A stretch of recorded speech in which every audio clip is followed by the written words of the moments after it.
안녕하세요. 시장의 마법사입니다. 자, 갤럭시아 SM 업데이트를 하겠습니다.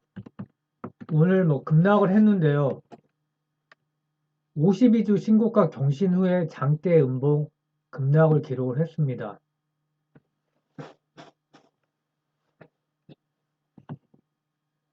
금요일에 신고가를 경신한 다음에 세력 마음으로는 이제 따라 붙게 한 다음에 또 떨어뜨린 것 같은데,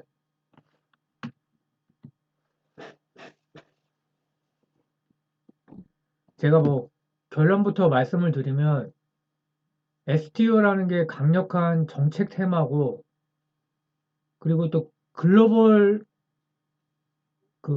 시장에서 다 동시에 밀고 있는 그런 이제 뭐라 그럴까요? 자산이라고 그럴까요? 새로운 또 증권사의 성장 동력이기 때문에 한 번에 끝나지는 않는다 이렇게 생각을 합니다. 한국 내에서만 이게 유행하고 그런 게 아니죠. 그래서 비중 조절로 버텨야 되지 않나. 재상승이 언제 할지 모르기 때문에 사실 5월 내에 한 3, 4월에 또 갑자기 급등할 수도 있고요. 왜냐하면 정책이 새로 나오면서 어떤 또 증권사에 유리하게 시장 활성화에 유리한 그런 정책이 나오면 또 급등을 할 수도 있고, 그거는 근데 예상이 안 되기 때문에 그런 경우에 이제 비중 조절 막 너무 큰 비중으로 가져가면 스트레스 받아갖고 나중에 손절할 수도 있습니다. 그래서 비중 조절을 하는 게 제일 좋고요. 증권사가 이렇게 많이 여기다 투자를 했죠, 이미. 수십억에서 수백억. 근데 이런 그 투자가 벌써 의미하는 게 이 STO의 시장이 굉장히 크다. 그 크립토 시장을 더 커버할 수도 있기 때문에 이게 활성화되면은 굉장히 큰 시장이 열린다.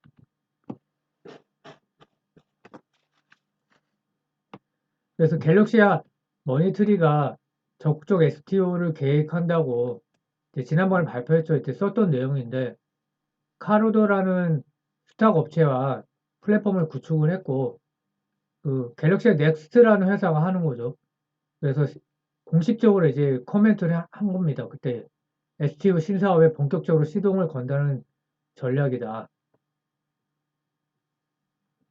카르도라는 업체는 카이스트 출신이 이제 대표이사고 NH 농협은행과 갤럭시아 머니트리 등 여러 기업이 지분 투자한 블록체인 전문 회사다. 그러니까 좋은 회사겠죠.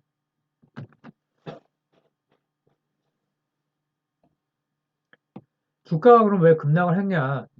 2월 5일 가이드라인 발표 후에 금요일에 신고가 경신했다가 이제 확 밀렸는데 모멘텀 소멸이라고 봐야죠. 그러니까 세력 입장에서 보면 잠시 탈출을 해야겠는데 일단 신고가를 경신한 다음에 이제 그때 사람들이 달려들면 던지고 나간 거겠죠. 그래서 이제 가이드라인 발표했는데 보완책이 계속 나올 겁니다. 왜냐면 글로벌 시장에서 이걸 다 정부에서 키우고 있기 때문에 미국하고 싱가폴, 일본에서 이제 뭐 활성화까지는 아니어도 싱가폴이 제일 앞서 있다고 하죠. 그래서 정책 관련주니까 금융당국의 행보에 따라 주가가 움직인다.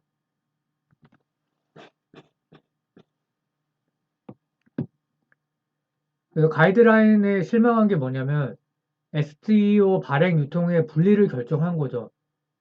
그러면 이게 이제 증권사 수익성을 저하한다는 겁니다.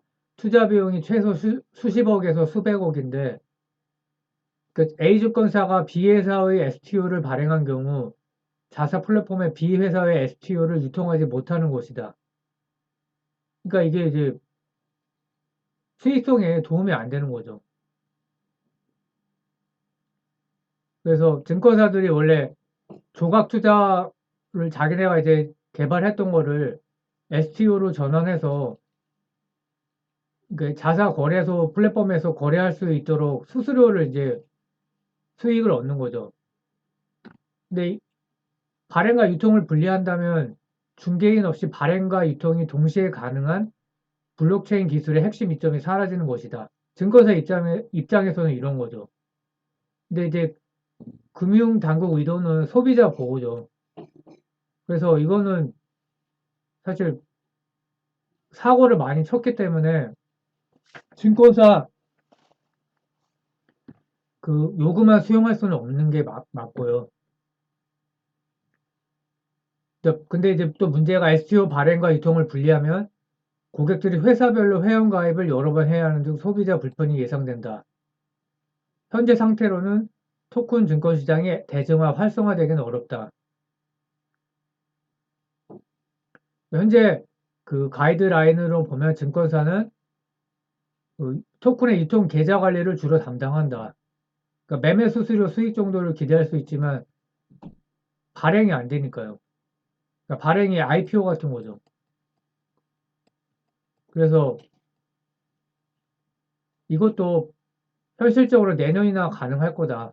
왜냐하면 과거 국내 주식 소수점 거래 출시 당시 증권사가 협의하고 개발해서 이거를 이제 출시할 때까지 1년 넘는 시간이 걸렸다. 그러니까 이것도 천천히 봐야 된다는 거죠.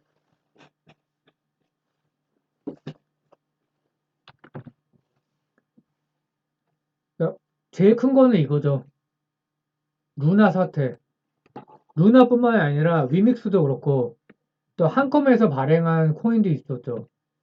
그러니까 김치 코인이 이렇게 심각한 문제가 있기 때문에 이제 권도영이 이제 미국의 그 검찰에서 지금 지명 수배가 됐죠. 그 지금 뭐 도피하면서도 몇천억을 현금화했고 그래서 이런 아주 세계적인 망신거리죠. 어떻게 보면.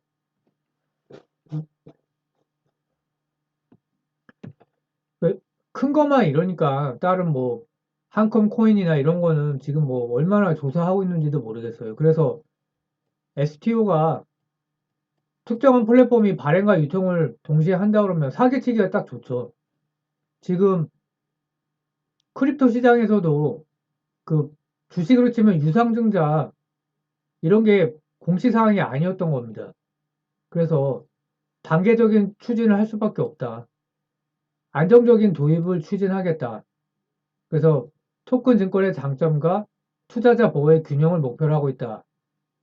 시장이 활성화하는데 시간이 필요할 것이다. 근데 이거는 사실 맞는 것 같아요. 사고를 이게 이제 사기꾼들 시각에서는 야 빨리 돼야 되는데 이거 해먹기 좋겠다 이렇게 되는 거잖아요. 왜냐면 STO 발행할 수 있는 그런 주체가 거의 뭐 개인급에서도 발행할 수 있기 때문에 사고가 속출할 가능성이 큽니다. 정말 이거는. 근데 여전히 모멘텀은 살아있다. 왜냐면 증권사가 이미 적극적 투자를 했잖아요. 물론 이제 엇박자가 나고 있지만 시장이 그만큼 유망하기 때문에 몇백억 투자한 거지. 그래서 독일의 금융서비스 플랫폼 기업 피노아라는 데서 2027년까지 토큰 증권 시장의 시가총액이 3경에 이를 것으로 전망했다. 엄청나죠. 이제 오늘 이게 기사 난 건데 NH 미래에셋 계속 이런 기사가 나고 있습니다.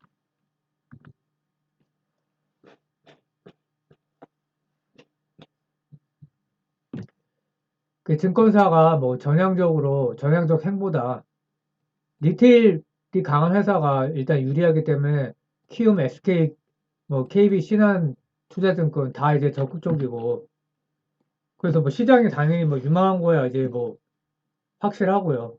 그래서 적정 주가를 이제 주가가 좀 변했기 때문에 다시 한번 산출을 해봤는데요.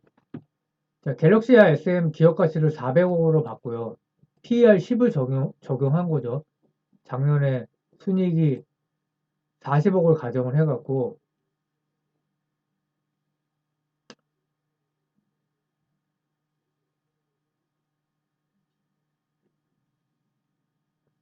순이익을 이제 그 다음에 갤럭시아 머니터리 시총이 2691억입니다.